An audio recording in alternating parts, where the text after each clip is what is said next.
Hi, this is Denise Matthew, and today I'm just going to talk about different gemstones, different drills, and also different cuts. This may not be for everybody. It's pretty specific about the gemstones if you're going to be buying them in crystals and so forth. I just want to let you guys know that. I have quite an assortment here, and I'm just going to go through them and just talk a little bit about them really quickly, and hopefully these tips will help you when you're trying to purchase gemstones. So the first one I often talk about is top drill beads.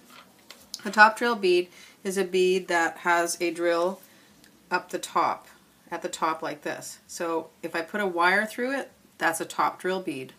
Okay? And you can even get top drilled crystals. So instead of going straight down through, they go like that. Okay? So they're specific. So that's what I mean by a top drill. Okay, and then I have a straight drill. Okay, a straight drill is right through the full bead. So if I put my wire through, it goes right to the center. Okay, and there's another straight drill, and they come in all different shapes. So you can get a straight drill briolet. So if these are all briolets here, but if you notice, they're all different drills and all different shapes. So this is a straight drill briolet, and we call that a pear shape because it's sort of 3D. And then you have sort of a flat drill, right?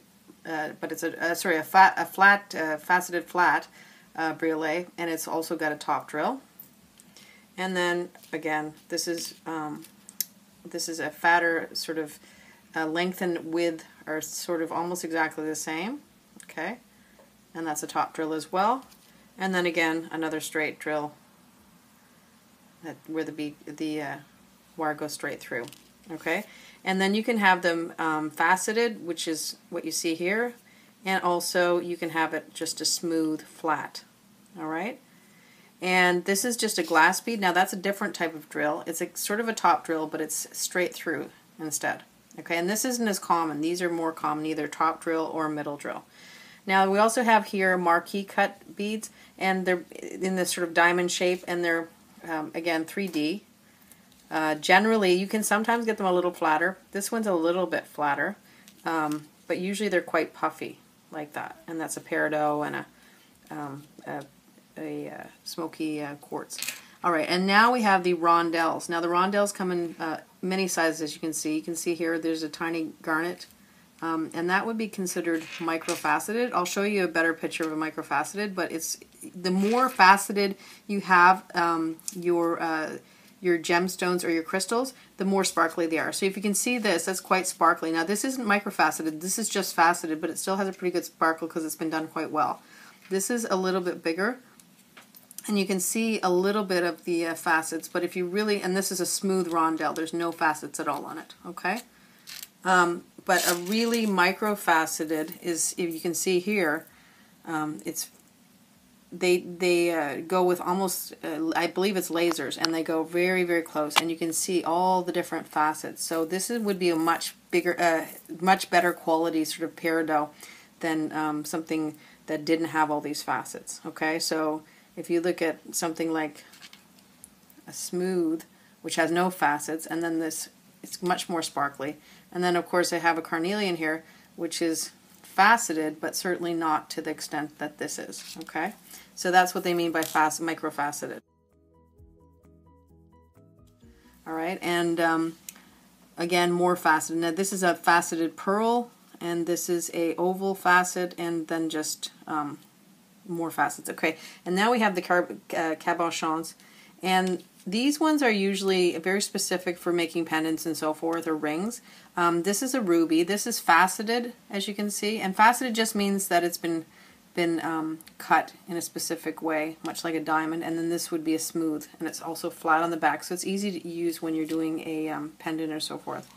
And right here is what we call a slice bead, and if you can see, it's just a perfect slice. And that's a middle drill as well. This one's actually a watermelon tourmaline. And the reason why it's called a watermelon tourmaline is because, of course, it looks like a watermelon. And there's other slice beads and so forth. Usually they are specific to the gemstone, and literally they just slice them. And then down here we have chip beads, and these usually are quite inexpensive. These are great for like doing a Tree of Life project or something like that. This is amber and a little bit of coral. And also down here are stick beads. Now the stick beads can be top drilled. This is just mother of pearl, which is just shells. And so that's the way the drill is for a stick bead. And then, of course, this is a middle drill, and this would be like a pearl stick pearl. All right. And then, of course, just a plain round. And then we have the smooth beads, and this is a couple different smooth beads. This would be a topaz, right? And that's a straight drilled topaz. Okay. And then this is a top drilled smooth rose quartz. And of course now I'm going to the nuggets, and as you can see it's sort of a different shape. This is a faceted nugget. You can see all the different facets, and it catches more light, and you're going to always pay a little bit more generally for a faceted bead, unless it's something like a very smooth rose quartz like this, where you really don't have a lot of marks or what they call inclusions. Anything that looks like a crack inside would be considered an inclusion. Okay, and that can sometimes reduce the quality of your bead. Unless you actually like them. What a lot of people nowadays are buying more raw looking stones which have a lot of inclusions. And then this would be an apatite, and that has, you can see little like bubbles and cracks inside, and that's all naturally forming, and it's faceted as well. Or you can just have a plain nugget bead that has no facets like this one. And then coin beads come in several different ways too. Most of them are center drilled or straight drilled. But you can also have a top drilled coin bead like this one here, and that's actually, you can see it's like a check kind of a check cut, and there's more there as well.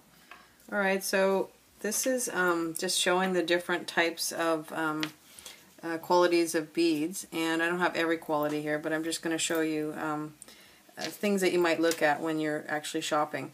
So for instance, this is all considered garnet right here. And if you notice, I mean, you can see some beads are perfectly clear and quite bright in the color, and then you have sort of darker beads. Now the darker beads would be less expensive than the ones that are super clear like that. All right, and the color is just so so brilliant. So you're gonna always pay for more color. And then I have these. These are more colorful, but if you look, they're not very clear all the way through. They have some dark spots, so they would be cheaper. And then the cuts aren't as perfectly aligned. And these cuts, you can see, there's more sparkle. The more sparkle, usually the more expensive the beads. And then I have sort of tourmaline here, right here. And then this would be a lower quality cut tourmaline. You can't really see through it. This is, of course, pink tourmaline, also called rubellite. I have just a clear crystal quartz, and then you can just see the different qualities. This is called a rutilated quartz, and it's got little threads in it, and that's going to be more expensive. But ultimately, like, this is all citrine. Now, the darker the citrine, Madeira color, you know, you're going to pay more than the lighter citrine. The lighter it is, the less quality it is. And this is the one they're always looking for. And if you see this one citrine bead, I mean, this is naturally occurring. It can be a real pale, almost clear, and then it can be a darker yellow. And really, all of these are just quartzes, and they're just colored in, naturally colored in different ways. Like a rose quartz type of thing would be colored sort of a pink, and then the citrine is a quartz of as such as well. And this is amethyst, and you can see the different colors of amethyst. This is considered, this is green amethyst. They do some treatments on it, and you can see the difference in the cuts. You're going to pay different amounts of money. This is like what they call a hydrothermal quartz, which the color is put in it. And then you have something like this topaz. Now you can see there's all different types of topaz. This is a blue topaz, but you can hardly see the blue in it. It's a very inexpensive bead. And then we have a pink topaz, and then this would be considered one of the more expensive ones. This is a London blue topaz, and there's a lot more sparkle in it. But even so, if you look inside, you can see inclusions. I mean, that's a good way to check if a bead is real, unless it's super expensive, and then there wouldn't be any inclusions. But if you're buying sort of a mid-range bead, you should see at least one or two inclusions. Otherwise, it might be glass. And then you have these more expensive beads. So for instance, this is an apatite, which is quite, it's fairly expensive. And then this is a tanzanite. And they're not as clear because, again, they're mid-quality beads, but they're still going to be more expensive. And then this is a naturally occurring sort of a turquoise nugget, and that's what that is. And this is also ruby, and you can see the difference between one that's quite sparkly and then if you buy a ruby and a ruby ring, it's going to be perfectly clear, like clear through like that. So of course it's just going to be less quality. So just something to keep in mind, that when you're buying your stones, that just look at the quality and shop around a little bit for prices and so forth. This concludes the question answered. I hope you liked it, and thanks for coming. Bye for now.